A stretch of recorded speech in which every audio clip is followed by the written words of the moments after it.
Sir ఇప్పుడు ఈ పథకాలనే పాటికి మేమేదో కొత్తగా తీసుకొచ్చాం, మేమేదో ఉచిత కరెంట్లు ఇచ్చామని చెప్పేవాళ్ళు చాలామంది ఉన్నారు.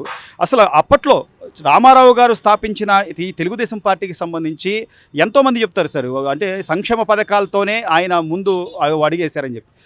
మీ మీ అనుభవం ఏంటి సార్? అప్పట్లో రామారావు గారి సంక్షేమ పథకాలకు సంబంధించి ఎలా ఉంది?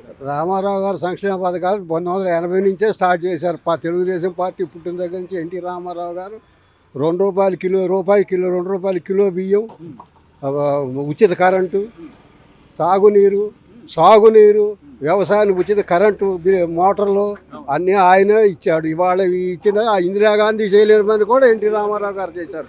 ఇవాళ ఎవరు చేస్తున్నారండి? చంద్రబాబు నాయుడు గారు చేస్తున్నాడు. మళ్ళీ దాన్నే కంటిన్యూ చేసుకొస్తున్నాడు. చంద్రబాబు నాయుడు గారు ఎక్కడికో ఇరిగేషన్ తీసుకొచ్చి వాళ్ళ నీళ్లు లేక చచ్చిపోయే రోజులే వాళ్ళ పుష్కలంగా నీళ్లు తీసుకొచ్చి ఇస్తున్నాడు. ఇంకా అంతకంటే ఎవరు చేస్తారండి? ఏదో మేము అసలు భూస్థాపితం చేస్తాం, జెండా కనపడకుండా చేస్తామని ఈ రోజు తొడలు ఏదో చెప్తున్న వాళ్ళ గురించి ఏం చెప్పాలి బాబు? ఇందిరాగాంధీ వల్లే కాలేదండి. వీళ్ళు కోసుకేసుకోవాలి. వీళ్ళ వల్ల ఏమవుతుంది? తెలుగుదేశం జెండాని తీసేస్తాం, పీకేస్తాం అంటే వీళ్ళ వల్ల అవుతుందా? ప్రజల్లో చిన్న చిన్న పిల్లల దగ్గర నుంచి ముసలి వాళ్ళ వరకు వాళ్ళ ₹3,000 ఇస్తానికి 2,000 పింఛను, 3,000 ఇస్తానికి 4 సంవత్సరాలు చేశాడు ఆ పెద్ద మనిషి. 250 4 సంవత్సరాలు చేశాడు. ఈయన వచ్చే రావడం ఒకసారి వెరియర్స్తో సహా 4,000 ఇచ్చాడు. ఇంకా అంతకంటే ఈయన ఏం చేస్తాడు? ఏం చేస్తాడు ఈయన? చంద్రబాబు నాయుడు గారు దాన్ని చేసిన దాంట్లో ఒక 60 ఇంచు కూడా ఈయన చేయలేడు. తెలుగుదేశం పార్టీని భూస్థాపన చేయడానికి వీళ్ళ నాయన వల్లే కాలేదు, ఈయన వల్లే అవుతుందా? డ్రిప్ ఇరిగేషన్ అని కానివ్వండి, అప్పట్లో వ్యవసాయం సంబంధించి ఇబ్బందులు పడుతున్నారని చెప్పి ఆ డ్రిప్ ఇరిగేషన్ పరిచయం చేసిన చంద్రబాబు నాయుడు గారు విదేశాలు చూసి వచ్చి తీసుకొచ్చి ఇక్కడ ఆంధ్రాలో పెట్టాడు. అంతకుముందు ఏ రాష్ట్రంలో అయినా ఉందా డ్రిప్ ఇరిగేషన్? మన ఆంధ్రాకి తీసుకొచ్చింది చంద్రబాబు నాయుడు గారు. వీళ్ళు ఎవరో తేలేదు. ప్రతిదీ ఏదైనా కానీ, ఐటీ కానీ ఏదైనా కానీ వాడు ఎన్ని వేల మంది పిల్లలు ఉద్యోగాలు చేసుకుంటున్నారు. హైదరాబాద్ ఐటీ హబ్ చేసింది ఎవరు? విజయవాడ గన్నవరంలో ఐటీ హబ్ చేస్తున్నాడు. వీళ్ళు ఏమైనా చేయగలిగారా? 5 సంవత్సరాలు పరిపాలించాడు ఆంధ్ర రాష్ట్రాన్ని.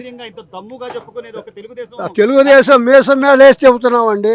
ఇంతవరకు ఎవరైనా చేశారా? కాంగ్రెస్ వాళ్ళు చేశారా? అన్ని సంవత్సరాలు పరిపాలించిన వాళ్ళు. ఇందిరాగాంధీ ఏమైనా చేసిందా? ఎన్టీ రామారావు గారు వచ్చిన తర్వాత ఇందిరాగాంధీని పక్కన పెట్టి ప్రజలు ఏకగ్రీవంగా గెలిపించారు 294 సీట్లు. ఇవాళ చంద్రబాబు నాయుడు గారు వచ్చి అదే దాన్ని కంటిన్యూ చేసుకొస్తున్నాడు. ఎన్టీ రామారావు గారు పెట్టిన పథకాలు ఆయన కంటిన్యూ చేసుకొస్తున్నాడు. ఆడపిల్లలకి ఎవరైనా ఆస్తి హక్కు ఇచ్చారా? ఎన్టీ రామారావు గారికి వచ్చి దాన్ని జీవో పెట్టి ఆడవాళ్ళకి ఆస్తి హక్కుల చట్టం తీసుకొచ్చాడు. డ్వాక్రా మహిళలకు ఎవరైనా ఇచ్చారా? ఆయన వచ్చాక ఇవన్నీ పెట్టింది చంద్రబాబు నాయుడు గారు. ఆయనగా బయటికి రావాలంటే భయపడేవాళ్ళు. ఎక్కడికైనా బయటికి వెళ్ళాలంటే భయపడి వాళ్ళు కారణం వేసుకుని పబ్లిక్గా రాత్రి 12 వరకు కూడా తిరుగుతున్నారు రోడ్ల మీద. వాళ్ళ కాళ్ళ మీద వాళ్ళు నిలబడి వాళ్ళు బతుకుతున్నారు. ఈ డ్వాక్రా సంఘాలు ఇవన్నీ పెట్టి చేసి